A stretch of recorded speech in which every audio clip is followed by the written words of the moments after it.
Many of you did not upgrade from Windows XP to Windows Vista, but are planning to upgrade to Windows 7. How dare you leave the Microsoft upgrade path? As a punishment, you can't upgrade directly from XP to 7. You have to do what's called a clean install, which means you're going to have to jump through some hoops to keep your old data and programs. Not to worry, we're going to show you a few ways to deal with the pain of installing Windows 7 on your XP machine, and afterward, Microsoft will forgive your trespasses. Maybe.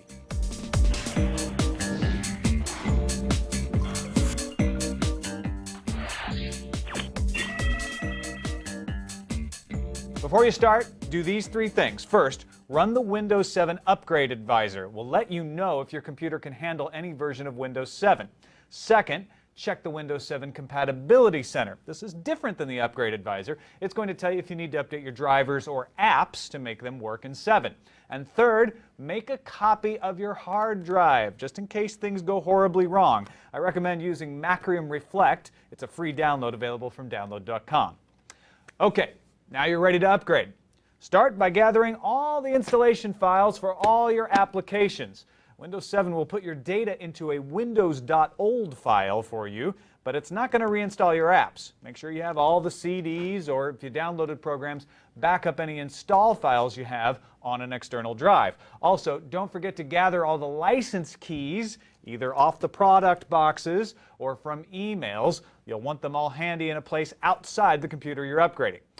And the last thing, before we get to the actual Windows 7 disk, is to download and run the Windows Easy Transfer Wizard. This is going to allow you to back up all your files and settings to an external hard drive, a different one than the one you imaged earlier. Go to windows.microsoft.com and search for Windows Easy Transfer. Download the right version and install it. Launch the wizard and make sure your external drive is plugged in. You can send your data to a network location too, but in this example we're choosing an external drive. The program will check for what can be transferred, then give you an opportunity to password protect the data. Finally, choose your external drive and begin the backup. You shouldn't use your computer while this process is running. It'll take a while to move all your data over. Once it's done, you can set that drive aside. You're not going to need it until after Windows 7 completes updating. Finally, you're actually ready to insert the Windows 7 disk. When doing a clean install, it doesn't matter if you restart and boot off the disk or if you just run it from within Windows. It's going to give you a last chance to check compatibility, and if you're sure you don't need that, go ahead and click Install Now. It will ask you if you want to go online and get updates. I say yes. It could save you some time later. Then agree to the EULA. Choose Custom Install. With XP, if you choose Upgrade, the installation is going to fail. Next, pick the partition or drive you're installing Windows 7 on. Now, one listener actually wrote in and said he put Windows 7 on a separate partition from Windows XP and he could still run his XP apps. No guaranteeing that'll work for you, though.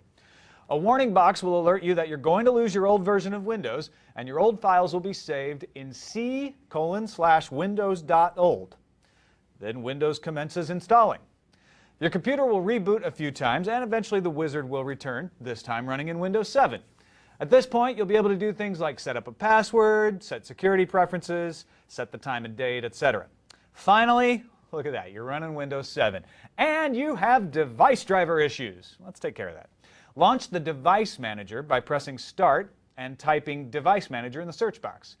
If you see those yellow exclamation points, those devices have driver issues. Now, the easiest way to fix them is to double-click the item, then click the Update Driver button. Select Search Automatically for updated driver software.